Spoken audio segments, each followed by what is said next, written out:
The quantum calm burst arrived during the graveyard shift at Luna Base Observatory. Dr. Elena Santos nearly missed it, her attention focused on a routine calibration of the deep space arrays. The signal pulsed with an unmistakably artificial pattern, precise, rhythmic, and utterly alien. Within hours, Earth's scientific community mobilized. The signal originated from a star system 40 light-years distant, where long-range telescopes had previously detected potentially habitable worlds. But unlike the countless false alarms and natural phenomena they'd investigated over the decades, this transmission carried something extraordinary: mathematical constants, atomic structures, and finally, images. The Nexarians, as they called themselves, were a species of bioluminescent humanoids.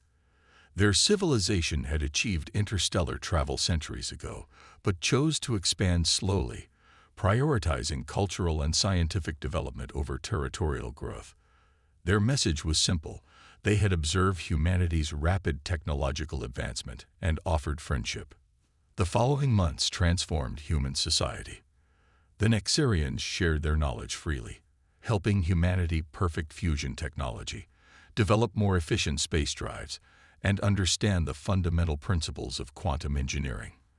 Their philosophers engaged with Earth's greatest minds, while their artists collaborated with human creators to forge entirely new forms of expression.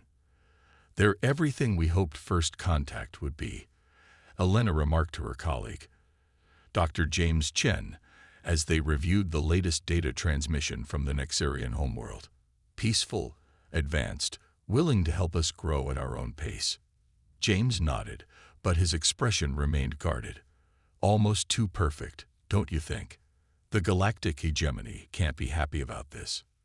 The hegemony, a coalition of 11 spacefaring species that controlled most of the known galaxy, had largely ignored humanity's existence. They considered Earth a developing world, barely worth monitoring. The Nexarians' decision to engage with humanity marked the first time a major civilization had broken ranks with the hegemony's unofficial policy of isolation. "The hegemony claims to value freedom of association," Elena countered. "Besides, we're hardly a threat to them." But James' concerns proved prophetic. 6 months into the Earth-Nexarian alliance, the hegemony's true nature revealed itself with devastating clarity. The attack came without warning. A fleet of hegemony warships emerged from hyperspace around the Nexarian homeworld, their weapons already charging. The Nexarians' defensive systems, designed for scientific research and meteoroid deflection, stood no chance against military-grade weaponry. Elena and James watched in horror through the quantum link as the massacre unfolded. The Nexarians broadcast everything, even as their cities burned and their orbital habitats shattered. Their final transmission came from first speaker Lyra, her bioluminescent patterns pulsing with grief and determination. "People of Earth," she said, her translator converting her light speech into human languages, "we do not regret choosing friendship over fear. The hegemony believes they act to preserve galactic order, but they reveal themselves as tyrants. Remember us. Learn from this, and know that we faced our end proud to call humanity our allies." The transmission cut off as antimatter torpedoes descended on the Nexarian capital.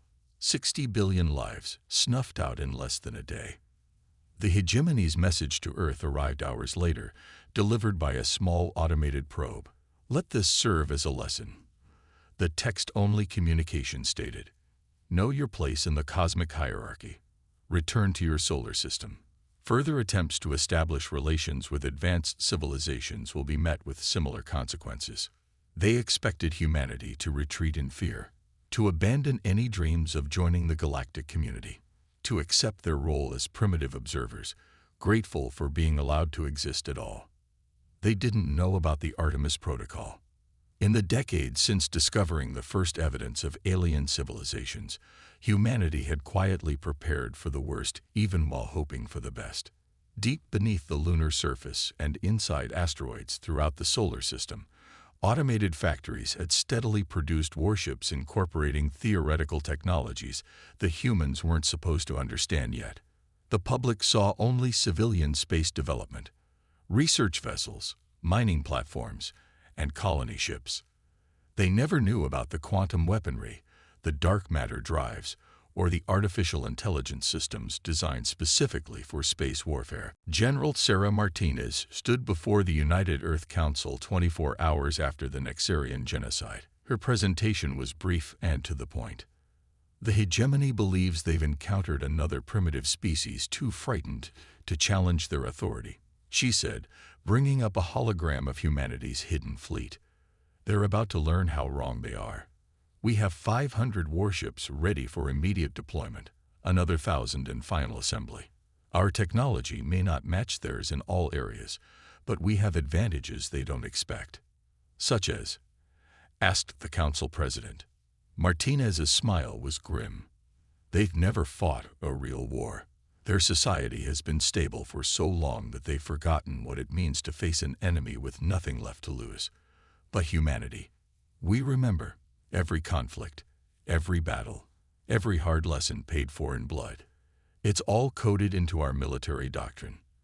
And now, thanks to the Nexarians' teachings, we can apply that knowledge in ways they never imagined. The council's vote was unanimous. Humanity would go to war. In her lab at Luna Base, Alina worked through the night, analyzing the final transmissions from the Nexarian homeworld. James joined her, both of them driven by a mixture of grief and determination.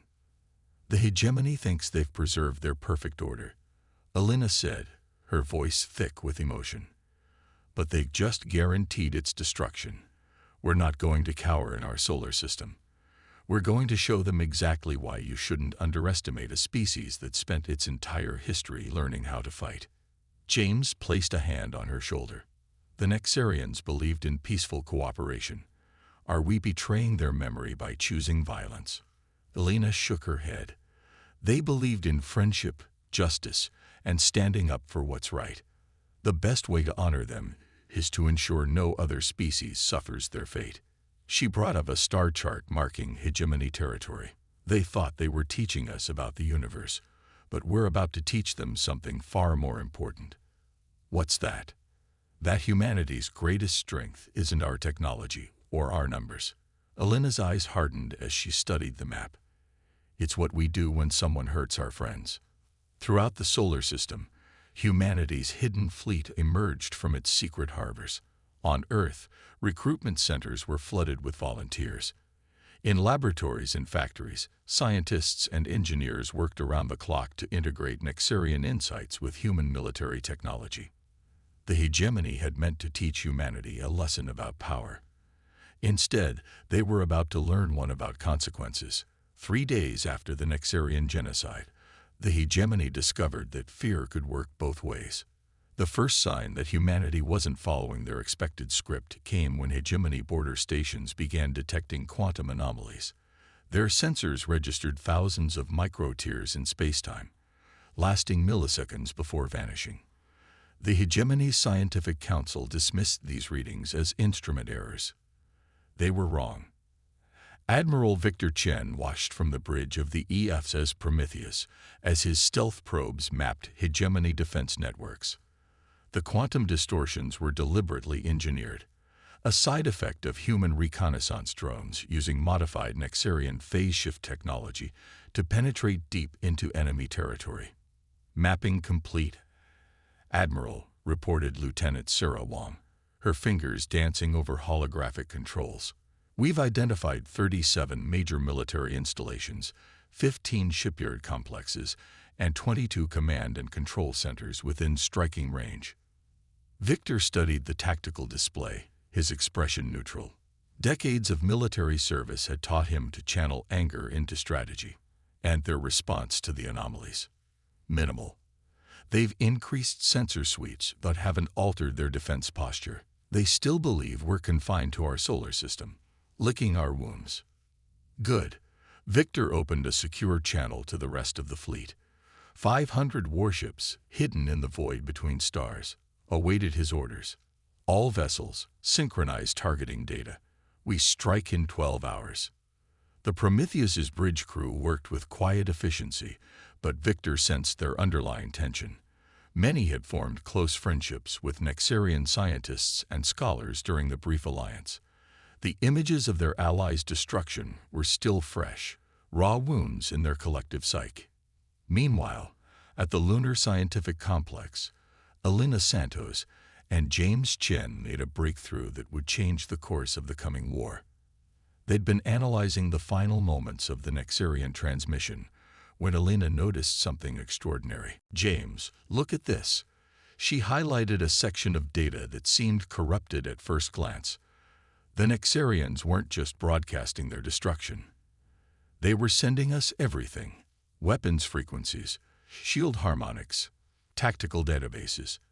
They knew what was coming and used their last moments to give us the tools for revenge. James leaned closer, his eyes widening. They encoded it all in quantum states we almost missed. This is beyond valuable. With this data, we can bypass hegemony defenses like they aren't even there. "Send it to military command immediately," Elena ordered, her voice tight with emotion. "Our friend's last gift won't go to waste." The data package reached Victor's fleet just hours before the planned attack. Combat AI systems quickly integrated the new information, updating targeting parameters and attack strategies. The hegemony's apparent technological superiority was about to become their greatest weakness. At precisely 400 Earth Standard Time, humanity launched its first interstellar war. The hegemony's Grand Defense Fleet, stationed at their core military base in the Rigel sector, had exactly 3 seconds to realize they were under attack before the first quantum torpedoes struck. Human warships materialized from seemingly empty space, their dark matter drives allowing them to execute faster-than-light tactical maneuvers that hegemony doctrine claimed were impossible. Multiple direct hits on enemy command and control centers, Lieutenant Wong reported, her voice steady despite the chaos unfolding on tactical displays. "Their shields are adapting, but much slower than expected. The Nexarian data is proving accurate." Victor watched as his fleet executed maneuvers that would have been considered suicidal against a technologically superior force. But humanity had spent centuries perfecting the art of asymmetric warfare, and now they had the tools to apply those principles on a galactic scale. Human warships struck from impossible angles, their weapons configured to frequencies that hegemony shields never thought to block. Artificial intelligence systems predicted and countered enemy tactics before they could be implemented. What should have been a hopeless battle against a superior force became a masterclass in tactical innovation. The hegemony's response was predictably rigid. They attempted to form defensive lines based on doctrines that hadn't changed in centuries, against human ships that could execute micro-jumps between firing solutions. Such traditional tactics were worse than useless. "Sir," Wong called out, "we're receiving a transmission from the hegemony command ship. They're requesting a ceasefire." Victor's expression hardened. "Put them through." The holographic display showed a hegemony high commander, their crystalline features arranged in what passed for confusion in their species. "This is impossible," they stated. "Your technology level was assessed. You cannot have these capabilities." "You assessed wrong," Victor replied coldly. "You looked at our civilian infrastructure and assumed it represented the limits of our knowledge, a mistake humanity learned to avoid millennia ago." "We are willing to negotiate," the commander offered. "Surely we can reach an accommodation that, like the accommodation you offered the Nexarians." Victor cut them off. "No, there will be no negotiation. You believed strength gave you the right to murder our allies. Now you'll learn what real strength looks like." The battle lasted another 6 hours. When it ended, the hegemony had lost their primary military installation, 3 shipyards, and over 200 warships. Human casualties were minimal, thanks to the combination of Nexarian tactical data and human battle doctrine. But this was just the beginning. As Victor's fleet regrouped for their next strike, similar attacks were being launched across hegemony space. Centuries of peace had left them vulnerable, their defenses designed to overawe less advanced species rather than withstand a determined assault. In her lab, Elena received the first battle reports with mixed emotions. The hegemony thought they were punishing us, she told James. Instead, they forced us to show our true capabilities. Everything we've hidden, every advancement we've kept secret. It's all coming out now. James nodded solemnly. They never understood what they were dealing with. They saw our friendship with the Nexarians as a sign of weakness. That was their fatal mistake, Elena replied. They thought we were playing their game of galactic politics. They never realized we were playing a much longer game, preparing for the day when humanity would have to fight for its place among the stars. As the reports continued to flow in, one thing became increasingly clear. The price of peace would be paid not by humanity, but by those who thought they could deny it to others. Operation Starfall began with silence. Across hegemony space, quantum communication networks suddenly went dark. Patrol fleets found themselves blind, cut off from central command. In the confusion that followed, few noticed the subtle gravitational distortions that heralded humanity's masterstroke. Admiral Victor Chen stood on the Prometheus's observation deck, watching as the largest military fleet in human history emerged from dark space. 2,000 warships, each representing the perfect fusion of human ingenuity and Nexarian science, assembled in precise formation. The sight would have been impossible just months ago, but necessity had accelerated humanity's production capabilities beyond all predicted limits. All battle groups report ready, Admiral, Lieutenant Wong announced from her station. The hegemony still hasn't detected our presence. Victor allowed himself a grim smile. Begin Phase 1. Across 300 light-years of space, human ships deployed their secret weapon, quantum disruption fields based on enhanced versions of their reconnaissance drone technology. The fields didn't just block communications. They trapped hegemony worlds and installations in localized bubbles of altered spacetime, preventing faster-than-light travel or communications. In the Lunar Scientific Complex, Elena Santos monitored the operation's scientific aspects. The quantum disruption technology had been her team's greatest breakthrough, combining Nexarian theoretical physics with humanity's practical experience in electronic warfare. Field integrity at 98% and holding, she reported to the command center. The hegemony's trapped ships are attempting to break through, but their engines can't generate enough power to pierce the quantum barriers. James Chen, now serving as her deputy, studied the incoming data. They're trying to adapt their shields to compensate, but without their network, they can't coordinate a response, Elena finished. Each system has to figure it out alone, exactly as planned. The hegemony had built their empire on technological superiority and perfect coordination. Now their greatest strengths had become vulnerabilities. Isolated and confused, their forces could only watch as humanity's fleet appeared in system after system.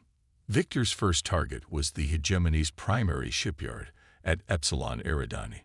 The facility had produced the warships that destroyed the Nexarian homeworld. Now it would experience the full force of human military doctrine. Multiple hostile contacts, Wong reported as the Prometheus led its battle group into the system. They're scrambling to form a defensive line, but their coordination is sporadic. Execute attack pattern Delta, Victor ordered. Show them what we learned from 10,000 years of warfare. Human ships moved with devastating precision.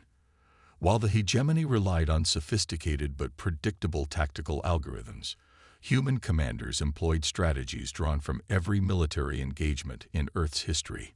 Concepts from ancient naval battles merged seamlessly with space combat doctrine. Ships performed maneuvers inspired by everything from cavalry flanking attacks to modern fighter jet tactics. The hegemony defenders found themselves facing an enemy that seemed to defy physics. Human vessels executed micro-jumps between salvos, appearing at impossible angles. Their weapons shifted frequency with each shot, preventing adaptive shields from establishing effective countermeasures. Every time the hegemony adapted to one tactic, the humans switched to another, drawing from a combat database spanning millennia of conflict. In orbit around a gas giant, a hegemony battle group attempted to make a stand. Their commander, desperate to prove their superiority, launched a full frontal assault on Victor's flagship. The attack followed textbook hegemony doctrine and walked right into a trap. Enemy fleet advancing on predicted vector, Wong announced. They're taking the bait. Victor nodded. Spring the trap. Let's show them why humans never stopped practicing the art of war. The hegemony ships found themselves caught in a three-dimensional crossfire. Human vessels emerged from hiding spots in the gas giants' rings, their positions calculated to exploit blind spots in hegemony sensor systems. The battle was over in minutes, with the entire enemy fleet disabled or destroyed. But humanity's true technological surprise came next. As Victor's forces secured the shipyard, specialized vessels moved into position.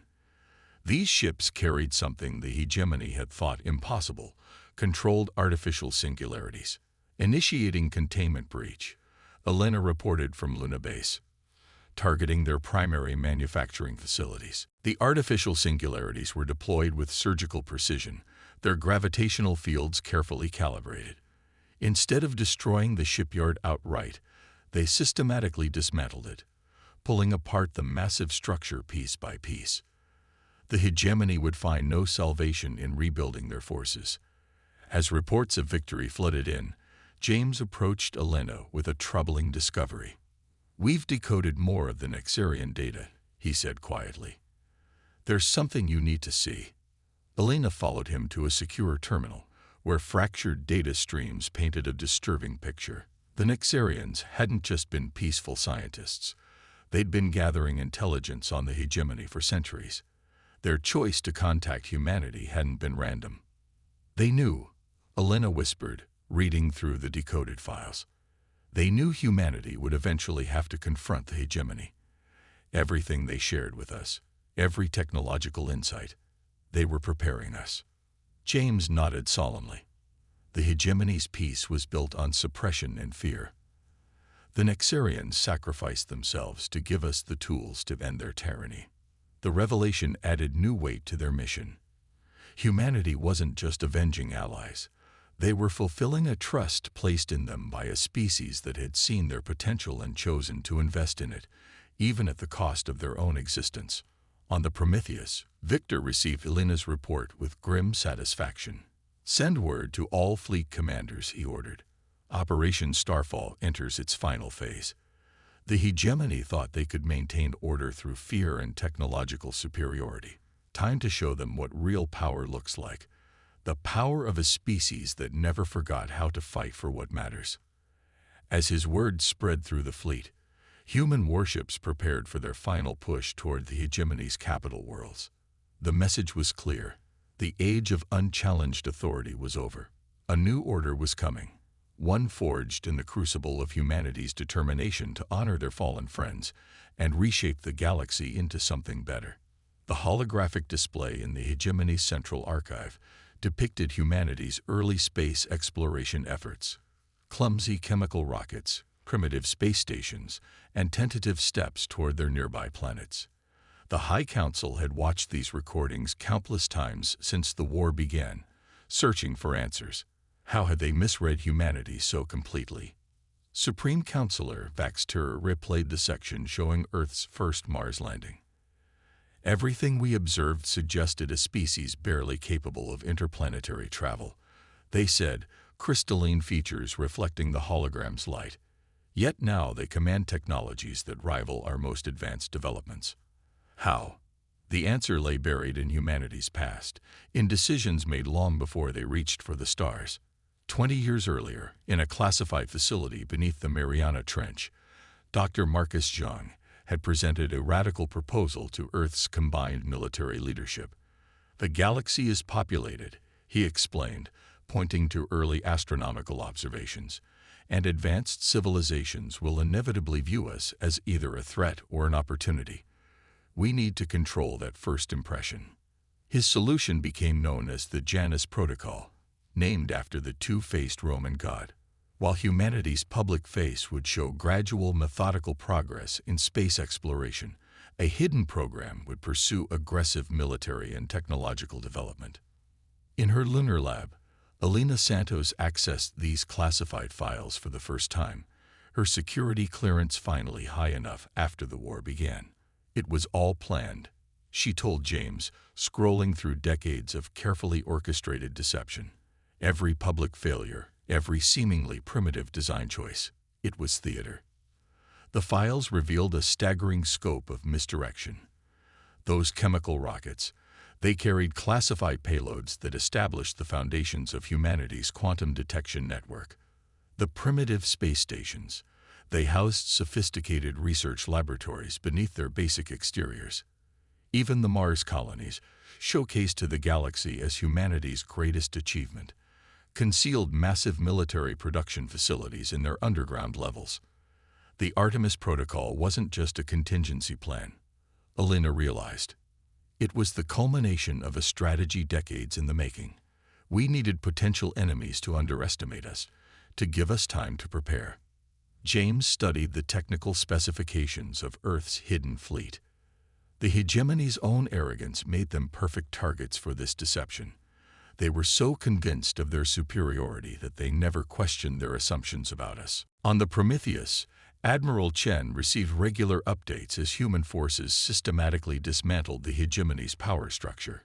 Each victory revealed new layers of humanity's preparation. The quantum disruption fields hadn't been a recent development. They'd been tested in secret for years, disguised as natural phenomena. The dark matter drives. Prototype versions had been running in underground facilities since before first contact. Status report, Victor commanded, watching as another hegemony defense fleet struggled against human tactics. Lieutenant Wang's response held a note of satisfaction. Enemy forces continue to operate under outdated tactical assumptions, sir. They still haven't realized that our apparent technological progress was deliberately understated. The deception went deeper than military technology. Humanity had carefully crafted its image as a young, somewhat naive species eager to learn from more advanced civilizations. The hegemony's intelligence services had observed Earth's public scientific institutions struggling with basic concepts that humans had secretly mastered years earlier. Even the alliance with the Nexarians had served the greater strategy. While the galaxy saw humanity eagerly absorbing basic technological principles from their new friends, classified facilities were combining Nexarian insights with decades of hidden human research to create weapons that the hegemony never saw coming. In the hegemony's capital system, Supreme Counselor Vaxtur received increasingly desperate reports from their remaining military commanders. Human forces were attacking with strategies that showed intimate knowledge of hegemony tactical doctrine, knowledge that should have been impossible for such a young species to possess. They didn't just hide their military capability, Vaxtur realized, watching another defense fleet fall to human tactics. They studied us. Every diplomatic exchange, every seemingly innocent scientific question, they were gathering intelligence, probing for weaknesses. The truth was even more devastating. Humanity hadn't just prepared for conflict. They'd prepared specifically for conflict with the hegemony. Years of observation had revealed the rigid thinking and technological dependencies that made the hegemony vulnerable to humanity's style of warfare. Elena discovered this aspect of the deception in another classified file. "Look at this," she told James, displaying a tactical analysis dated years before first contact. "We identified the hegemony's reliance on quantum communication networks as a critical vulnerability. The entire Janus protocol was designed to exploit weaknesses like this." "And the Nexarians?" James asked. "Did we use them too?" Elena shook her head, her expression softening. "No, their friendship was genuine, one of the few things that wasn't part of the deception. That's why their loss hit us so hard. They were the first aliens to see past our careful misdirection and accept us for who we really were." The irony wasn't lost on humanity's leadership. Their one authentic relationship with an alien species had triggered the very conflict they'd spent decades preparing for. But the Nexarians' sacrifice hadn't been in vain.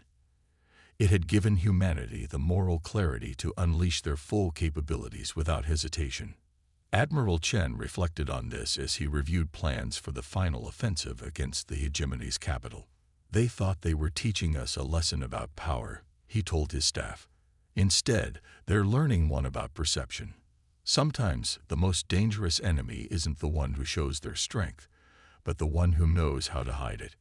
As human forces closed in on the heart of hegemony space, the full masterpiece of humanity's deception became clear. They hadn't just fooled an interstellar empire.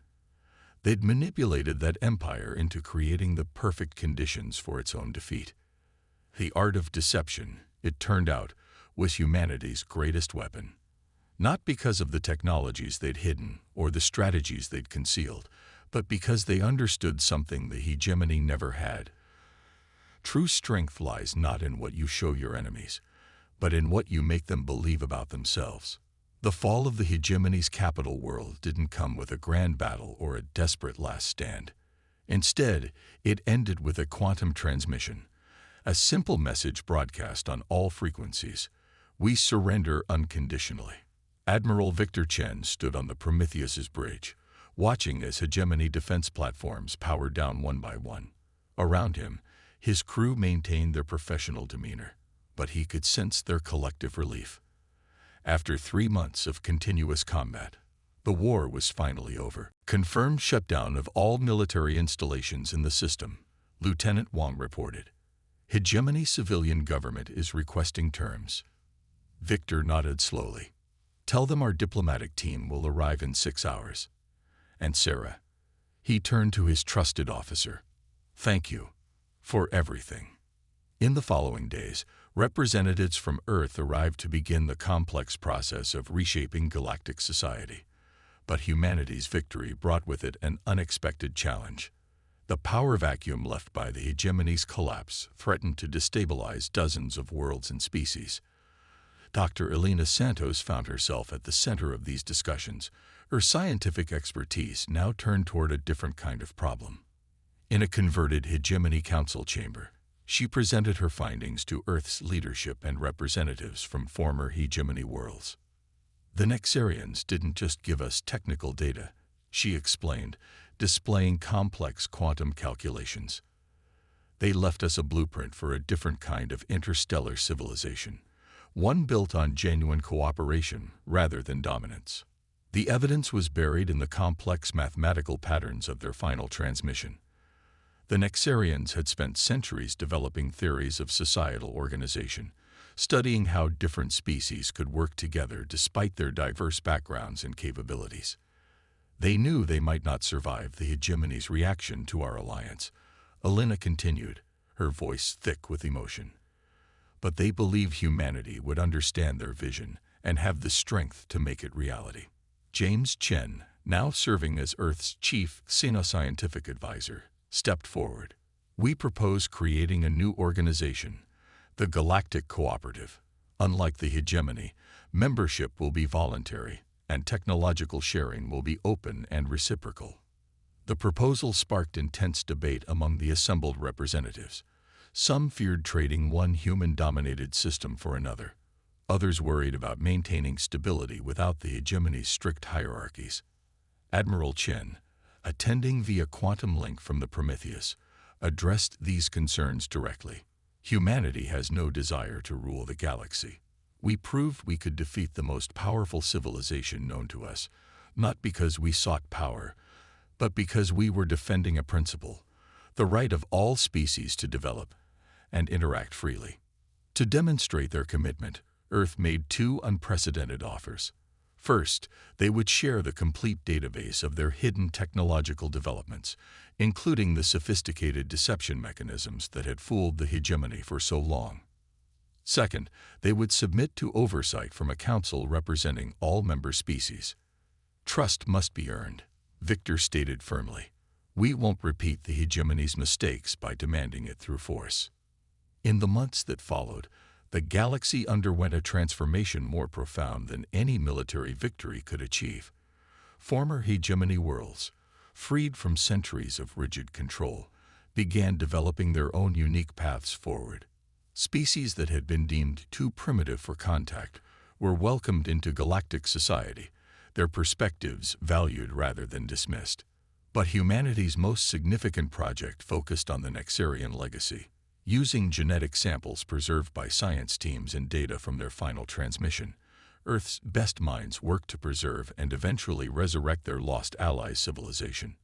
Elena led this initiative from a new facility established on the restored Nexarian homeworld. "We're not just rebuilding their cities," she explained to James during a survey of the reconstruction efforts. "We're fulfilling their dream of a galaxy where advancement comes through cooperation, not competition." The work was challenging but deeply rewarding. As the first new Nexarian bioluminescent patterns began to pulse in carefully maintained Genesis chambers, Elena felt a profound sense of coming full circle. The species that had sacrificed everything to give humanity a chance would live again. 5 years after the war's end, representatives from 50 species gathered on Earth for the formal establishment of the Galactic Cooperative. The ceremony took place in a vast chamber designed to accommodate beings of all sizes and environmental needs. Admiral Chen, now serving as Earth's military liaison to the cooperative, watched with quiet satisfaction. "Did you ever imagine this outcome when you were implementing the Janus Protocol?" Elena asked him during the reception, gesturing to the diverse gathering of species interacting freely. Victor shook his head. "We prepared for war because we had to. But the Nexarians showed us something more important. That true strength comes not from the ability to dominate others, but from the wisdom to know when not to." As if to emphasize his point, a group of newly matured Nexarians entered the chamber, their patterns shifting with joy as they greeted their human friends. Their presence was living proof that destruction didn't have to be permanent, that even the darkest moments could lead to new beginnings.